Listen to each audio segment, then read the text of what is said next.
Hello everyone, আসসালামু আলাইকুম। এই তো দেখুন, ঢাকা শহর যে এত কচি কচি মানে কচুর শাক পাওয়া যায় আমি কল্পনাও করতে পারি নাই। এত সুন্দর টাটকা কচুর শাক কি বলবো। তো এই কচুর শাক আমি এখন কি করব, রান্না করব ডাউল দিয়ে, কারণ অনেক মজা লাগে ডাউল দিয়ে রান্না করলে কিন্তু। আর দেখুন এত সুন্দর সুন্দর মরিচ এনেছে। এই তো কি বড় বড় মরিচ দেখছেন, কত সুন্দর টাটকা মরিচ। এই মরিচগুলো আমি এখন বেছে নিব। দেখুন এটা এত সুন্দর টাটকা টাটকা মরিচ, দেখুন লাল আর একটা সবুজ, অনেক ভালো লাগবে। তো সংসারের কাজের তো আর শেষ নাই। তো এখানে রোদ যেহেতু বাড়াইছে, আর দেখুন আমার টেবিলের কি অবস্থা। এই তো এগুলো এখন সব পরিষ্কার করব। আর মিষ্টি মিষ্টি রোদ বাড়াইছে, আমি এটা ফেলে দিয়ে এসো তো মামুনি। আমার মেয়ে আবার টমেটো খেতে অনেক পছন্দ করে, তো টমেটো খাচ্ছে। আর এদিকে আমি এই তো বেলকুনিতে রোদ বাড়াইছে যেহেতু কাপড় লাগাই দিছি। ওয়াও, শুকে গেছে। মানে রোদ উঠলে কাপড় চোপড় লাড়ার আর কোনো কষ্টই হয় না। তো এই তো, আর এখানে দেখুন আমি বেলকুনিতে এই গাছগুলো লাগাইছি, গাছগুলো কিন্তু অনেক সুন্দর। তো চলুন আমরা আরেকটা বেলকুনিতে যাই। তো এই তো আমার মেয়ে, আর এই তো কাপড় চোপড়গুলো এখন সব গোছাবো, কারণ আজকে কোনো কাজ করতে পারিনি। কাপড় চোপড় সব গোছাবো। আমাদের মেয়েদের তো শুধু রান্না বাড়ি ঘর গোছানোটাই কাজ। তো সেই কাজগুলো। আর কচুর শাকটা এত টাটকা কি বলবো তোমাদেরকে। আম্মু ঘরে যাও।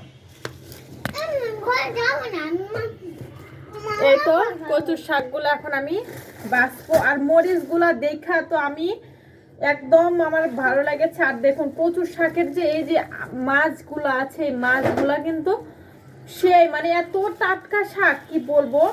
কচুর ভেতরে যে মাছগুলা থাকে না, এই মাছগুলা মানে ঢাকা শহরও এত টাটকা জিনিস পাওয়া যায় আমি কল্পনাও করি নাই। তো এই তো এই কচুর শাকগুলো আজকে রান্না করব। কচুর শাক ইলিশ মাছ দিয়ে রান্না করতে কিন্তু সেই টেস্ট হয়। শীতের সবজির শেষ নাই, শীতকালে শুধু টাটকা টাটকা সবজি। এদিকে বেগুন আছে, এই বেগুনগুলো চপ ভাজবো। শীতকাল মানেই তো শুধু টাটকা টাটকা সবজি, টাটকা টাটকা খাবার। তো আমার ব্লগটা দেখার জন্য অনেক অনুরোধ রইল। এই তো আমি এখন শাকগুলো কেটে নিব। আর এদিকে আমার মেয়ে সব সময় আমার কাজে হেল্প করে, মানে এতটুক বয়সে মেয়ে, তাও দেখবেন মাছতে যাবে, ঘুরতে যাবে, অনেক করতে পারে কাজ। আর কি বলবো আপনাদেরকে। তো এখানে ভাত রয়েছে রাইস কুকারে, সে ভাত আর রান্না করব না।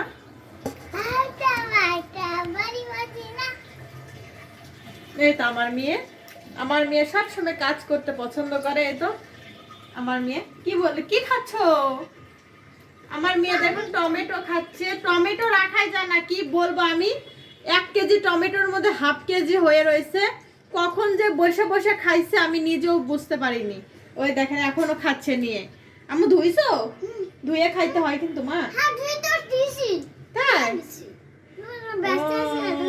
আমি ব্যস্ত ছিলাম।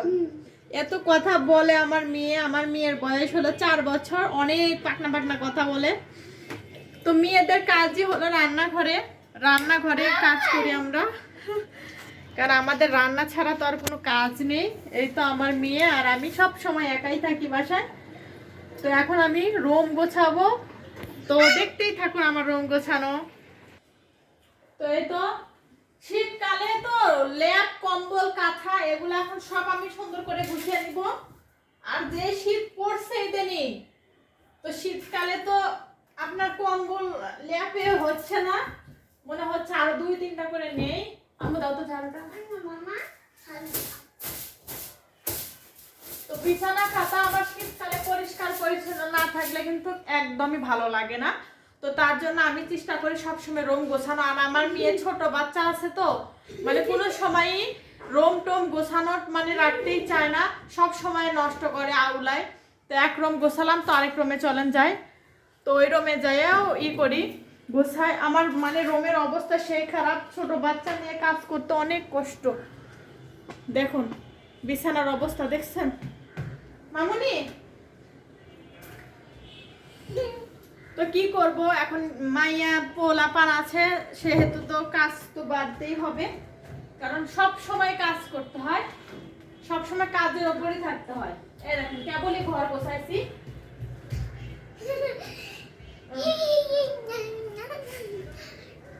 আর শীতকালে এগুলা গোছায়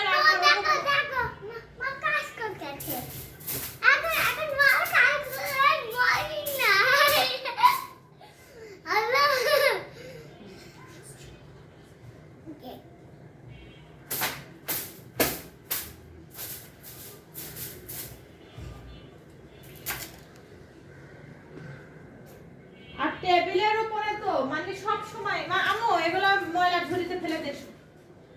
মা কি মা কি সব তেলে দিতে কাছে সব তেলে দিতে টেবিলের উপরে দেখেন কি অবস্থা।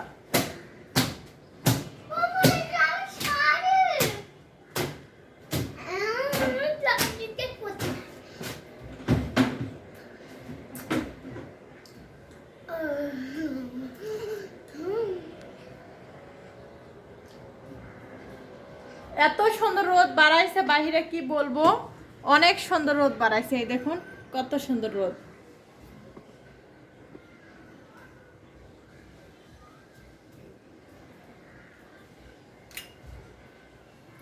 এই শীতে কাজ করব কি, এত পরিমাণ ঠান্ডা পড়ছে যে কোনো কাজই করা যায় না। আম্মু দেখো নোংরা করতেছ কেন? না না যাও যাও বের করে যা খাও যাও। তো সবাই ভালো থাকবেন, সুস্থ থাকবেন, আল্লাহ হাফেজ সবাইকে।